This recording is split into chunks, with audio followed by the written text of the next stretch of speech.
Here's a riddle. How do you build native cross-platform mobile applications quickly without having to rewrite code and hire consultants at a huge cost? Titanium from Appcelerator. Called the easy button for mobile application development, it allows you to focus more on what's important, getting product out the door. Join the more than 1.5 million active developers who have created over 13,000 apps at www.appcelerator.com.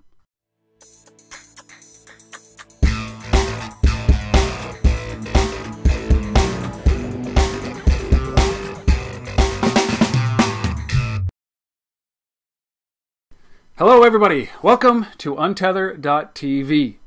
This is the place you come to listen to mobile rock stars, and I have one here in Tarun Nimmagadda, who is the Chief Operating Officer and the co-founder of a couple of companies. One of them is Mutual Mobile, and we're going to be speaking a little bit of that.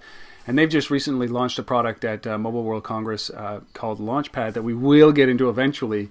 But I really want to get this whole story about Mutual Mobile. It's a company that's about 18 months old, from Austin. This incredible hub of mobile, as you've seen, because I've interviewed a number of companies that are home based in Austin, and I'm so impressed with what's going on down there in the mobile space. And Mutual Mobile is just another one of these companies.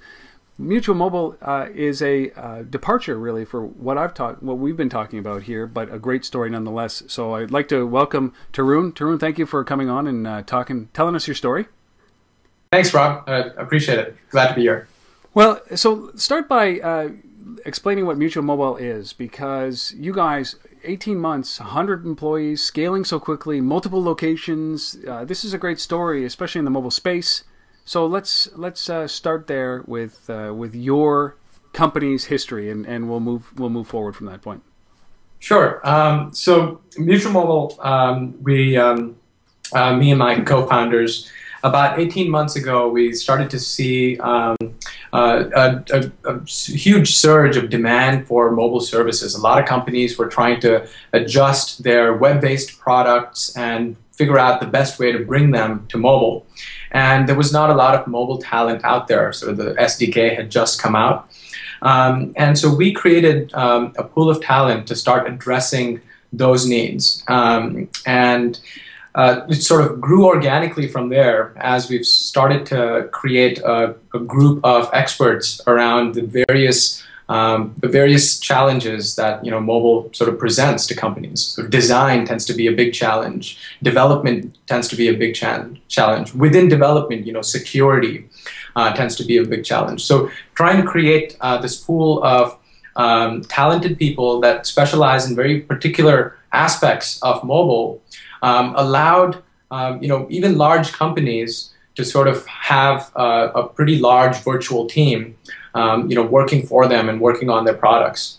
And luckily, we were able to establish some great long-term relationships with some of these companies as we started to deliver some value to them. And that's what's allowed us to grow and start doing the same thing for more and more companies over time. So we've grown pretty organically since then. One of the things that was very important to us is to stay bootstrapped and not raise venture capital to go where we wanted to go. So we stayed very disciplined financially, and we're still able to grow to 100 people, as you said, and we expect to double again this year.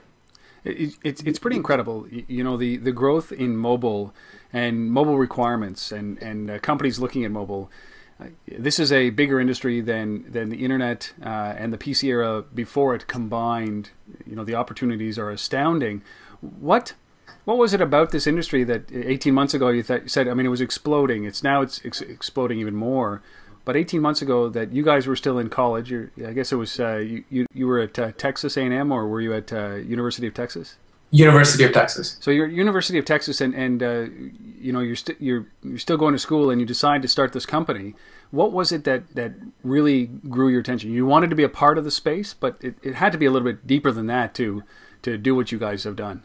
So, like I said, one of the things that was very important to us is to stay independent and to stay bootstrapped. Yep. And one of the great things about mobile was that it's essentially sort of a great way to democratize the technology. And there was a flat playing field at that time. We had 5 months of experience on mobile platforms, and that made us the most experienced on mobile platforms.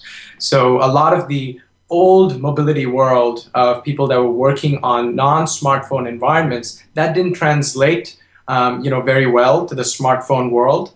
But for us to sort of jump in at that time, that experience, made us the most experienced. So that was sort of an odd place in time, is the creation of a brand new platform. And Apple has done this, repeatedly. Every time you create a new sort of a user interface device, they created the mouse, and there was a big explosion in terms of companies that were created there. And they created the touchscreen smartphone. There was an explosion of activity there, and we knew that was going to happen, and that this was going to be a disruption and not just an evolution. Yeah. So we just went all in. So you went all in. So talk about those early days. It was you and how many partners do you have? So I have 3 co-founders and 2 late co-founders. Okay. And what was the mix of your skills? Was it all engineering? Was it a little bit of a mix of business, marketing, and engineering? What was the formulation there? So essentially, this was a technology, marketing, technology sandwich. So we had John be the marketing and business, and we had myself and Mickey provide sort of the technology from the server side and the client side. Yep. And we brought that together. So that was the early days. But there's a phrase that Paul Graham coined and called ramen profitability. It's a wonderful term. It means if your company can get to the point where you're making enough money to eat ramen, then you have sort of made it. You've made it past that critical time for a company to sort of survive and get past its puberty. Yep. And that's what we did. Is we sort of that was our single purpose, is to get to that point of sustainability. And so we still have some ramen up on the wall.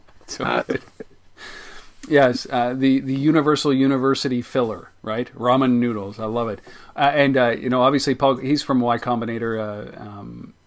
Now, the question is, so when you started this, how did you get your first customers? So literally, I started a web company, an early internet company back when the internet was so nascent. It was the same thing. It was like there was one book on the internet, and I read it, so I was the most well-read person, selling internet services at the time, because I'd read all the books about the industry. So I went out and get clients, and it was a hard time to hustle those clients to convince them that the internet was something that was going to be of value to them in their business. This is in 1992, 93, 94 timeframe, so it was fairly early before the commercialization of that technology. How, 18 months ago, did a bunch of graduate students set out and find customers? And certainly the customer base that you've been able to attract 18 months later is great, but how did you find that first customer as you were trying to build these services out? So before we sort of launched the services company as Mutual Mobile, at the very early days we were building our own products for the App Store. Okay. And some of them had experienced limited, moderate success in the App Store. One of them is an application that actually got some really interesting press. It was an app called Hang Time. And it allowed people to throw their iPhone up in the air and measure how long it took for them to catch it. People actually did that? It went viral, and people started to go skydiving with their iPhones to set the record times. Oh, brilliant. And PC World named it, I think, the dumbest app of the year. And so that was one of the apps that we did, and we also built an international calling service that still drives over 1 million minutes a month. And so we'd experienced sort of a moderate amount of financial success and press success on the App Store at that point. And so when when we went out to acquire customers and people started coming to us to help them with their mobile products, we had some credibility. at that time, because those were the major successes of the time. And then, but most companies start in the services side. They start building applications for other companies or other people in hopes that they actually can move into building their own products and become a product company. That seems to be the software transition. You build for other people, you build up enough revenue base, and then you start building your own products, and then eventually you get rid of the services and you just build your own products. You guys kind of did it the opposite way, which was you built your own products to gain credibility, and then built out an entire company of services for hire. What was it that attracted you to this business model around the mobile industry? So again, once we moved into the services business, we sort of end of lifed most of our products. And it's so backwards, though, don't you? Like, you've seen this everywhere, don't you? Where you see services companies wanting to be a software, build their own product. So you end of life your own product. Right, because we wanted to make sure we don't compete with our own clients, there's no conflict of interest, and that our attention is focused on the services business. This isn't something that we're also doing, but this is something that we're completely focused on. And that's part of the reason we've been able to achieve that growth, is our focus on being a top-tier services provider in mobile. And it's one of those things where companies are defined as much as the things they choose not to do. Well, Mutual Mobile doesn't, release apps on the App Store and we don't try to drive revenue from the App Store. That's just not something we do. And so we focused on services. And I think this is sort of in the evolution of a new industry, services or systems integrators like ourselves have a very critical role to play as the platform, matures.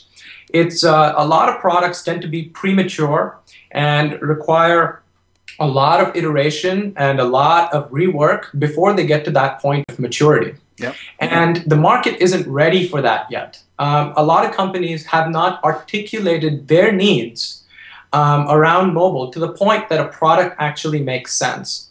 It also puts you in a point where you're trying to fit this, this company's needs into this pre-made box.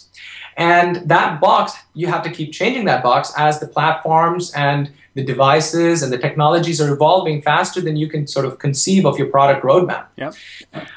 So we thought it was far more valuable to companies to have a systems integrator like ourselves or a consulting company like us sort of come in and help them make the most out of mobile without sort of trying to put their needs into some pre-made box. So let me lots of points you brought up there, because one of the first one is when you looked at you're at that fork in the road where you're trying to decide, so are we going to make our own products, or are we going to go off and become a systems integrator or a consultancy that helps other companies squash ill-conceived mobile projects and create something of great value for that company.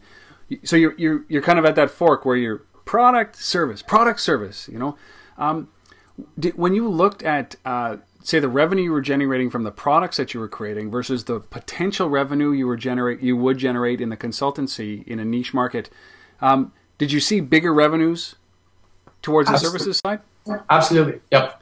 Okay. Absolutely, and you have to recollect that at this time in the market, about say 2 years ago, and even to this day, there are only a handful of product companies that have been successful at driving significant revenues from the App Store, sort of a marketplace. Oh yeah. The companies that are making the most revenue from mobile are companies like, say, eBay, that have a big presence, a big property that they're able to leverage in the context of mobile. Yep.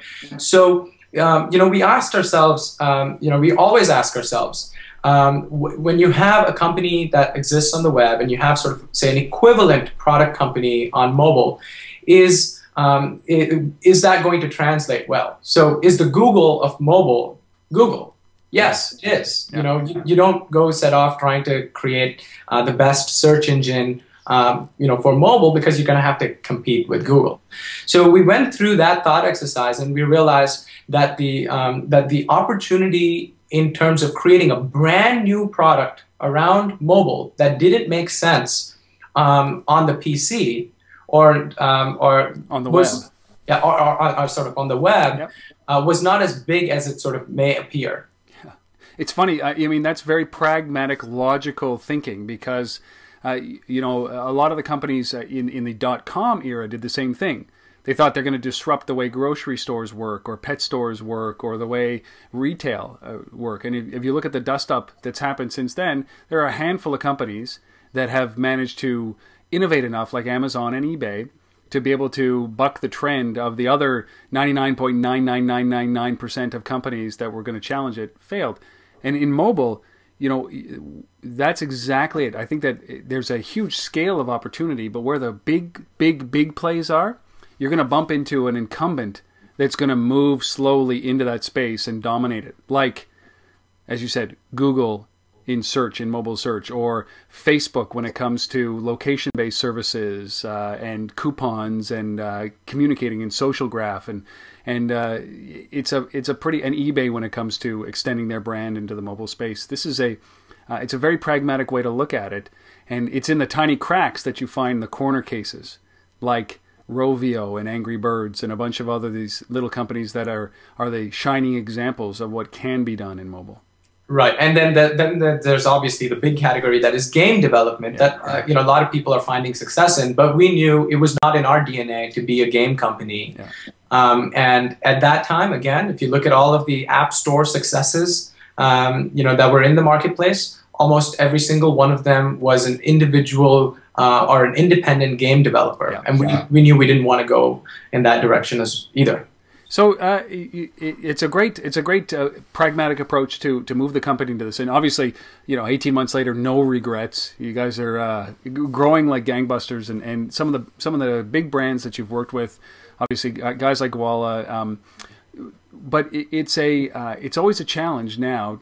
We were talking about this before, to make sure that you can find the right people in an industry where 2 years ago this didn't exist. So a senior person in mobile development has been doing this for less than 10, certainly far fewer than 5 years.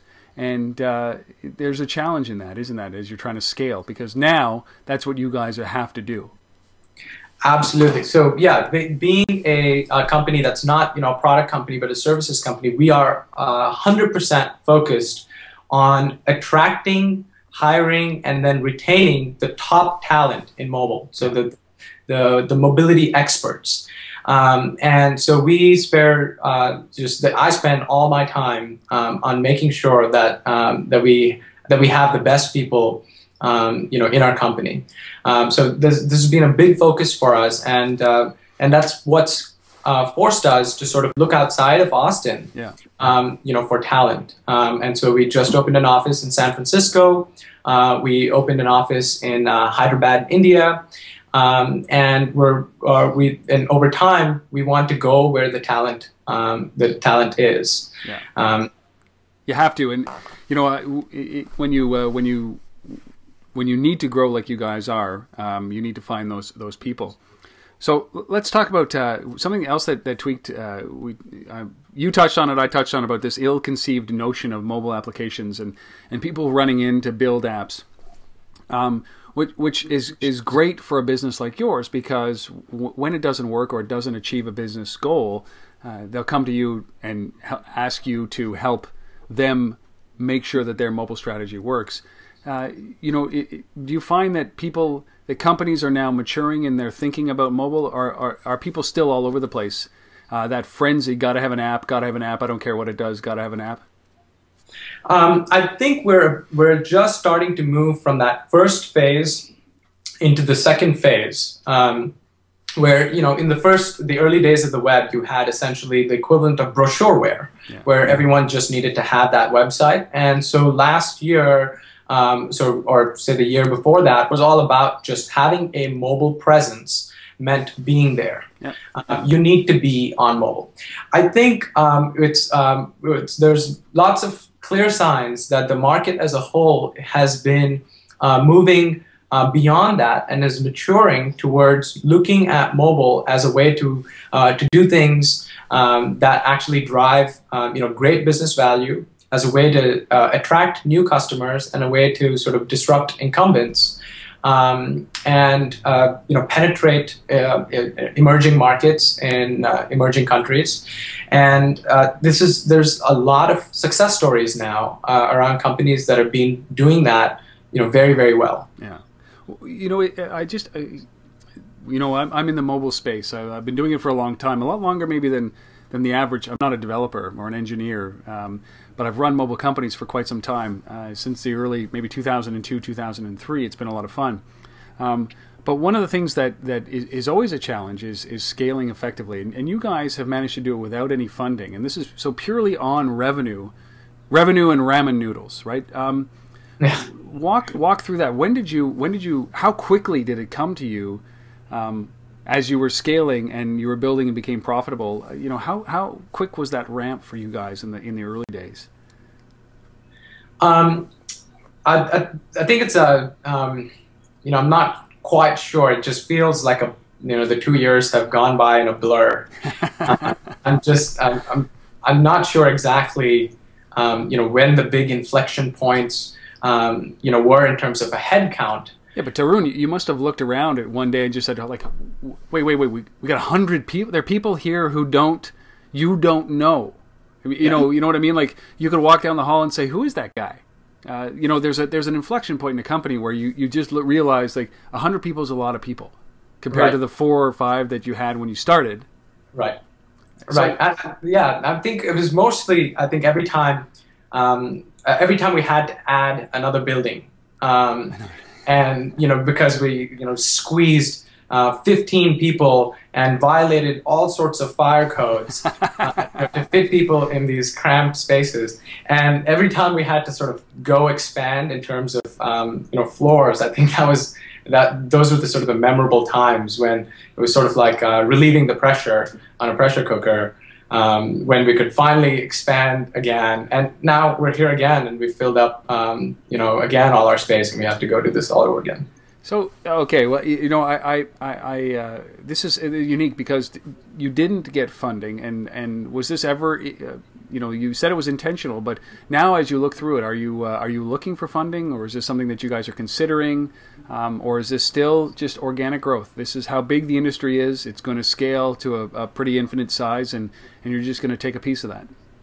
It is organic growth. I think it's I think the fundamentals are strong. And we believe in our business model. We believe in the value that we create for our companies, and we don't we don't see us raising money anytime soon. Okay, and when you look at your business model, obviously it may have shifted a little bit since the day that you started the company 18 months ago, and you were building products. Where do you spend most of your time? Is in the actual production of applications or HTML5 apps or mobile web, or is it in the strategic thinking side behind the reasons why companies need to move into the mobile space?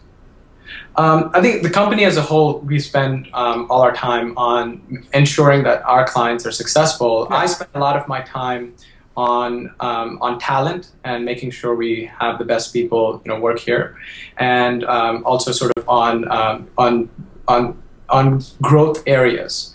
And a big growth area this year is around enterprise mobility. Yes. And software that's being built for mobile phones inside the enterprise. So areas like that are things that actually take a lot of my attention, is things that we haven't had a core competency on before, that we're going to try to develop a core competency on.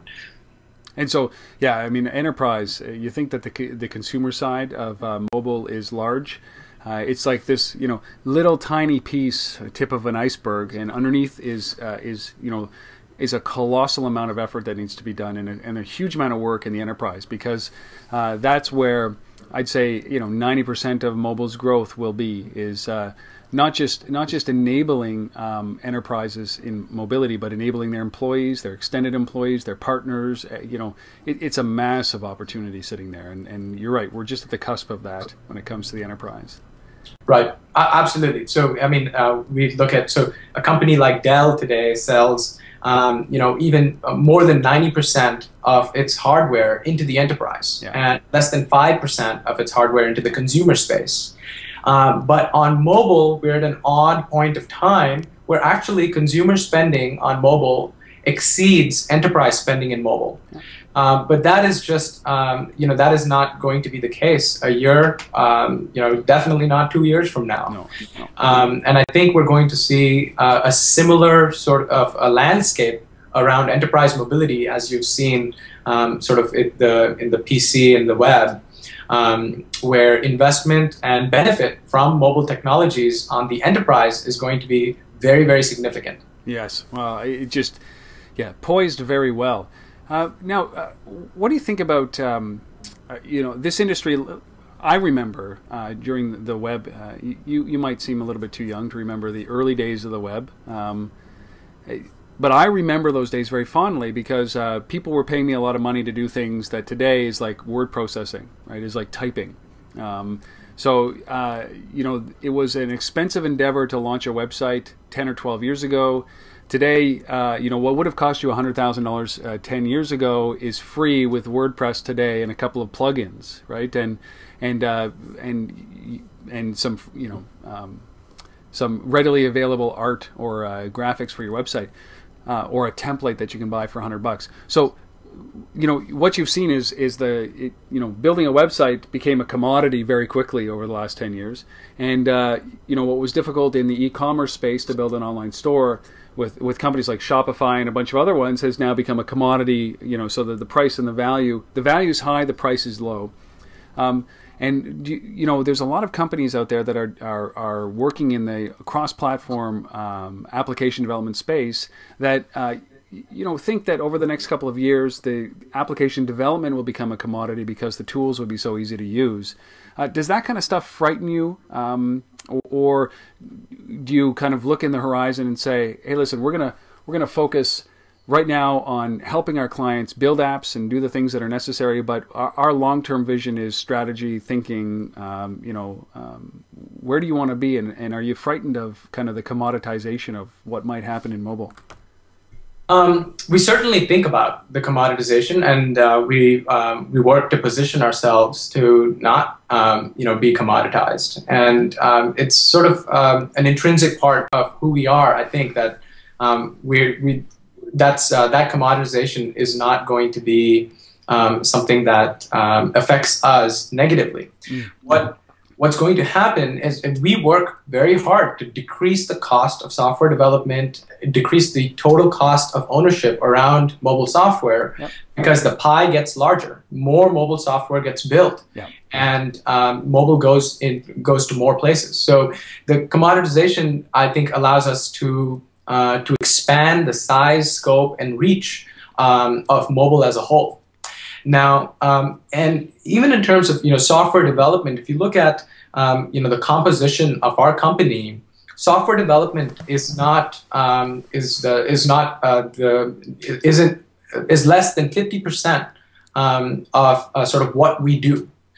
And it's sort of the integrated services around product management, project management, design, interface design, visual design, user research. These are all things that need to happen before software development even begins.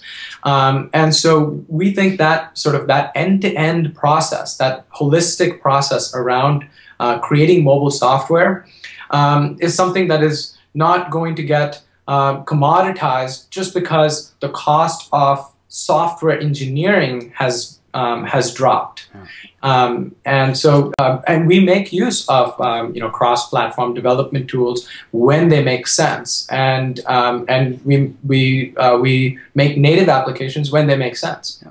It's and maybe I'm paraphrasing this, but it's almost like the upfront work that you guys do has already commoditized the development of the application, because documentation, project management, UI, thought, strategy around that is all done. It's a package, and then it gets handed off to development, and they implement. Right. So it has essentially become a commodity, which is even inside of your business, but it's part of the start and the end. But you have to do that start piece very well. Right, and I think there's aspects to software development that will never be commoditized, and those are sort of those emerging areas that, again, I think we spend a lot of time and effort investing in R&D around those emerging sort of areas. So we have prototypes of using the front-facing camera on the iPhone to track your eyes and track where you're looking on the screen. That's the kind of technology that I think we're going to see a lot more of next year. Absolutely. I interviewed, I think one of my mobile heroes, his name is Guy Wang, who runs Sonic Mule, Smule. Yeah. And the way he describes it, I'm just going to pull my iPhone, is that he says that we're looking at every single way we can use every piece of this device to create music, and that's what they do, right? So we want to make sure that if you tap the camera, it could be a drum. If you blow into the mic, it's a flute. If you wave it around, it's a violin. He's taking every piece of the technology and making it useful, right? So there's always room for that kind of innovation. Absolutely, and we have a similar perspective. But you asked how we got started. One of the things we spend a lot of time working on is robotics. And we see this as being sort of the first step to consumer robotics. It has everything that a robot has. It has all these sensors. It has a GPS. It knows where it is. It has the ability to see. It has the ability to make sound and sense its environment. And it's essentially the only thing that prevents it from being a robot is maybe some wheels or legs. And so, we spend a lot of time, I think, looking for inspiration from the robotics community. Very cool. And bringing a lot of that technology to mobile. So, I'm cognizant of the time, and we've got a limited time with you, and I certainly do appreciate this. But you guys, it's funny, we talk about commoditization, and one of the things that is usually very costly or usually very time intensive is testing and quality assurance, and so testing and QA. And so you developed an internal tool that did all of these things for you guys, and then you just recently spun that out. So as LaunchPad, and you did this at Mobile World Congress, and I alluded to it at the very beginning. But this is so you take something that is a commodity like Q&A. You can hire people to do that, and you've built a product around this. Right. Talk about that, because very entrepreneurial, obviously. Your software development roots are there. You've built an application that fills a specific need, and now you're spinning it out as a separate product that used to be your competitive advantage, and now you're saying, hey, listen, we're gonna see if we can make some money off of this. Talk about that process, because I love it. I love that. Right.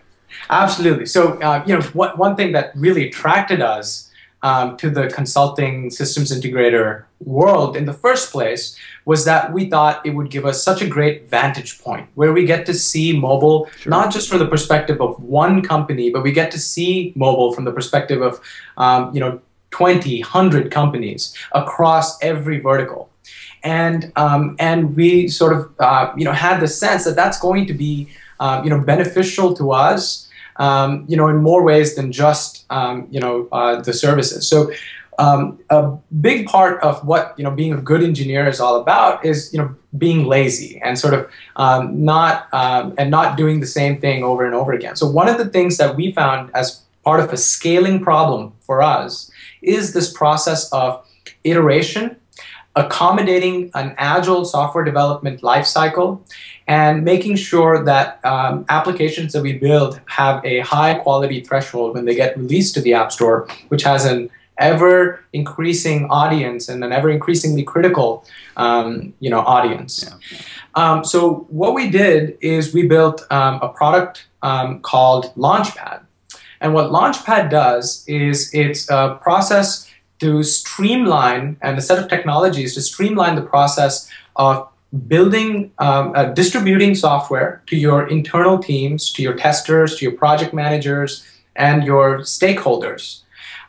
Getting new versions of the app to them constantly, and then gathering their feedback and getting that feedback back to the engineering team and closing that loop on the software development process. So that is the core of what LaunchPad is.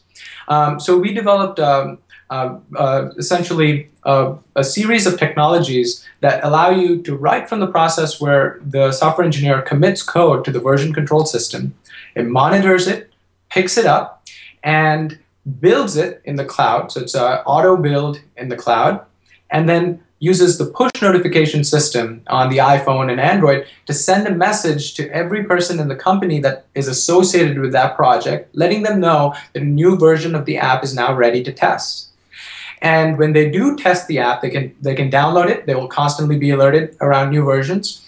We've built in a really elegant technology for providing feedback on mobile. So, mobile devices, you're not at your computer when you have the feedback. So why force people to sort of go back to the computer and fill out a long, detailed bug report? Instead, what we've built is a product that our customers and we ourselves sort of integrate into our apps, and we call it Shake to Report.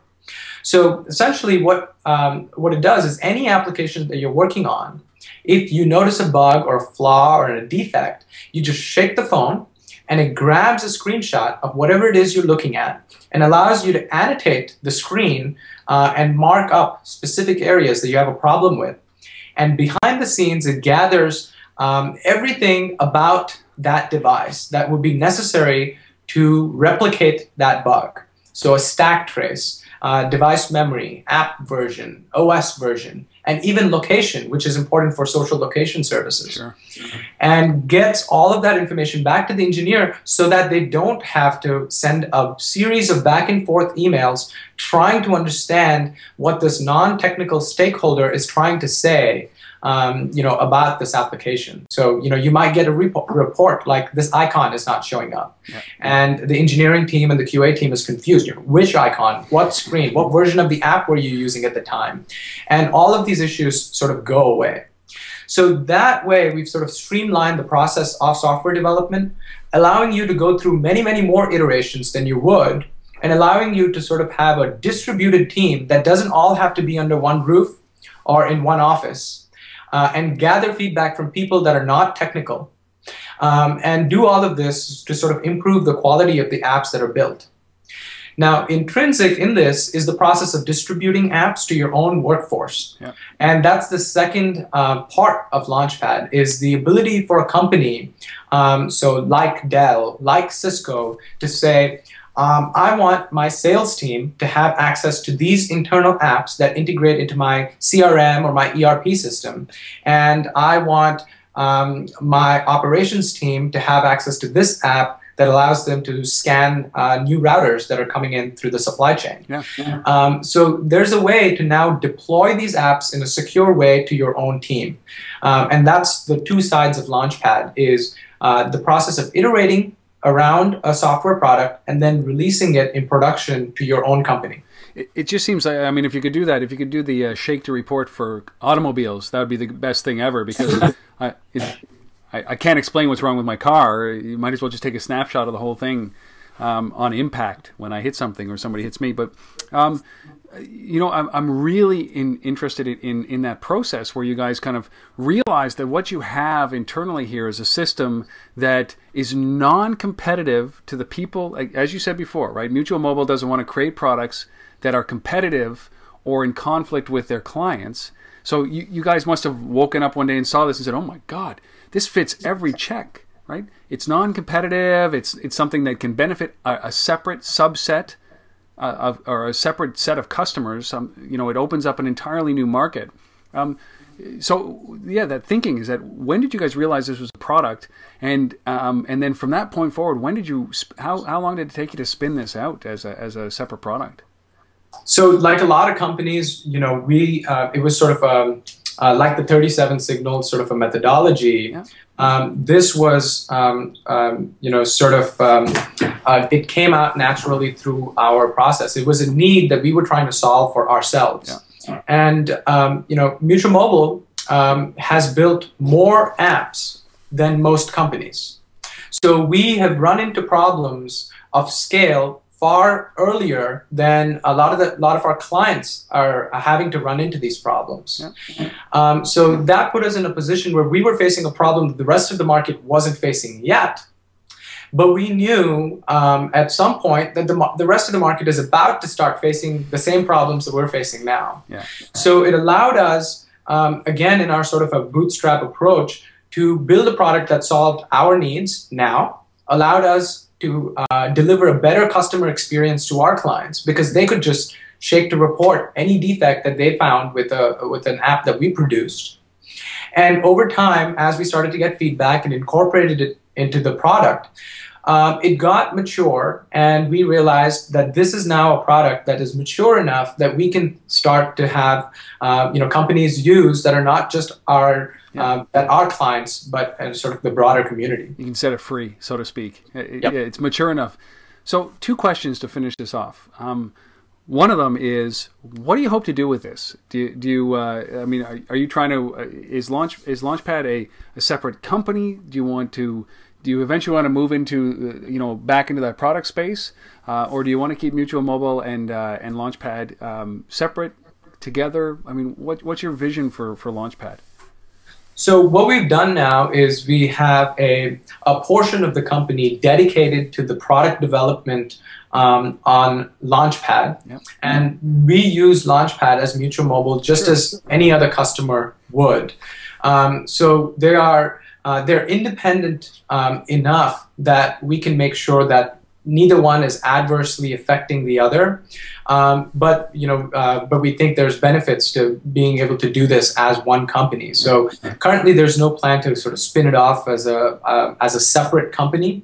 We want to sort of invest in the product and push it forward and get it to the point where it's meeting a lot of needs that companies have, like integrating very deeply into their own IT infrastructure. And that's what we're focused on now, is to round out the product and make it very, very simple to deploy. Yeah, enterprise worthy and simple to deploy.